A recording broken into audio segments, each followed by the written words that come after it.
I have students that come to me all the time and tell me that in their practice swing, they're getting forward shaft lean and they're releasing that club out in front, just like they see all the tour players doing. But the moment that they add the golf ball, they start early releasing and scooping. They don't really understand why. Well, the reason is that when the golf ball is there, you are early releasing the club to square up the face. That is a means to close the face. I bet you if you looked at your swing without the golf ball there, the practice swing, you'd see that club face is wide open at contact. Now this can be very hard to tell because the club head is moving pretty quickly through impact. And it's basically just a blur usually when you look at it on camera, unless you have a very high frames per second camera. But a way that you can really tell very easily is by looking at your hands. Your hands are moving slower, so typically they're not quite as much as a blur. So if you take your glove here, put on a glove, what you can do is you can take a look at the emblem of your glove and see how it is situated at address. Because you know at address, that club face is square. So the direction that emblem is pointing is the direction it's pointing when the club face is square. So if you have a weaker grip, you're typically not going to see much of the emblem there at address. And if you have a stronger grip, you're going to see a little bit more of it. But if I take more of a neutral grip, or maybe you're just barely seeing some of the emblem there, when I come into contact and I have that face open, you're going to see a lot more of that emblem. And this is almost always what I see in students who tell me this. Tell me that, hey, my practice swing, perfect release, everything looks great. But the moment the golf ball is there, I scoop. That is because we're leaving the club face open. So if you think about it, when you early release the club, the wrist conditions that you have are the lead wrist is typically in a cupped kind of position. It's releasing, right? And then the trail wrist is usually more in a flat position. Well, if I take those same wrist conditions, right, and I push my hands forward, well, now my club face is wide open. And this is what's happening. We have to change our wrist conditions to get that face to square up. So I have to turn my wrists now to square that up. So that's going like this with the lead wrist. So that's bowing and turning my wrists. And then this wrist, I'm going to cup back, and I'm also going to turn my wrist back. Now, a great training tool to help you with this is something that's called the Impact Snap. Now, full disclosure, we do have an affiliate deal with Impact Snap, and really we just do affiliate deals with training aids that we think that help people. We could do affiliate deals with every training aid company if we wanted to, but really we just do the ones that we think are actually really good. You probably noticed that we don't do a lot of training aid pushing on you guys because most of them don't really work very well. But this one does work very well. If you're interested in getting one, just go to impactsnap.com. That's the spelling right there, impactsnap.com. Use promo code CBallard, as in Clay Ballard, CBallard, and you can get 10% off, and then we'll get a little bit back from that, and that just helps us to keep making great videos for you guys. But the way that you can use this is it helps you to get those proper wrist conditions. It trains you to do that. It's going to give you feedback on whether you're actually turning those wrists to get that face square or not. So first, I want to teach you how to grip this thing. Now, some people are going to want to grip it like in the lifeline of your hand and get this pad of your hand on top of it. It's got a square kind of grip on it, and I want you to get this pad of your hand on top of it. So it's going to feel like it's more in your fingers. This is going to feel maybe a little bit weird to some people, but this is how you want to grip the club if you want to get those proper impact conditions that we're talking about. So get that pad of your hand on top of it, and then for your trail hand, where if you put your thumb and your pinky together like that, that's going to create a crease in your hand. You want to put that right on top of your lead thumb, and then that's going to give you that good proper grip that's going to help you to get these good wrist conditions. So first I want you to start out with some waist level to waist level swings. We just want to start out with a shorter swing to kind of get the sense and feel for how the wrist should be working through there. So you're just going to get in your setup position with that proper grip on there, and you're just going to go back and you're going to turn your wrist like I talked about. And what's going to happen is this training has a little arm on it with a ball, and that little ball is going to touch the inside of your trail arm when you are getting those wrist conditions correct. So just to show you what I'm talking about here, I'll just grip this with my trail hand here. If I'm coming into contact and I'm flipping, right, and I'm early releasing, you can see with a square club face here, you can see that this ball is off of my arm. But if I get forward shaft lean and I keep it off my arm and then I turn my wrist, right? Turn my wrist like I was talking about. So I bow my wrist, or I cup my wrist back into wrist extension, and I do a little bit of a rolling kind of feeling. So I'm turning my wrist over.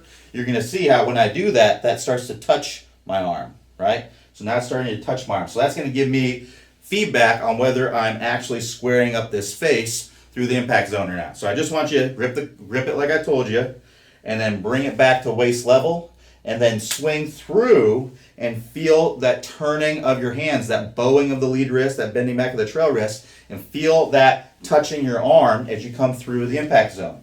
So I just want you to do some back and forth, waist level, and then turn that as you're coming down. So if you look at it from this angle, I'm going to waist level, and then I'm turning my wrist as I'm coming through, and I'm going back to waist level. So I want you to get 3 or 4 in a row where you're getting this nice and good, and I build it up to full speed. Once you're at full speed, I want you to take a normal club with a ball and replicate those same exact impact conditions. Do some practice swings first, get to where you're feeling the wrist conditions, turning down, squaring up that face, and feel that club releasing out in front. And then once you get a few good ones in a row of that, then let's add the golf ball and let's hit some little chip shots, some really low compressed chip shots. And the club you can use for this, you can use anything. You can use a wedge, an iron, whatever you want to use. It's all going to be good. All right. So then once you get comfortable with that, let's go back to the impact snap and let's go up to the next progression.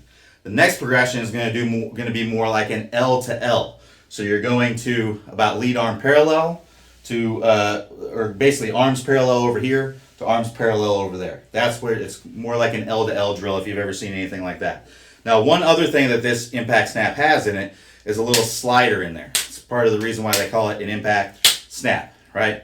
So what we're going to add to this progression of the drill is we want to get that slider to slide down into the bottom here, and then as we swing through, we want to hear that snap after impact. So that's telling us that we're hearing the release after the impact position. And we also want to feel this ball hit our arm. So what that would look like, again, when I get that proper grip on there, is I'll go up here, I let it slide down, and now I'm going to try to open up my body, feel it release out in front as I'm getting this ball to touch my arm as I'm coming through. And again, I'm using those wrist conditions to get that to turn. So that would look something like this.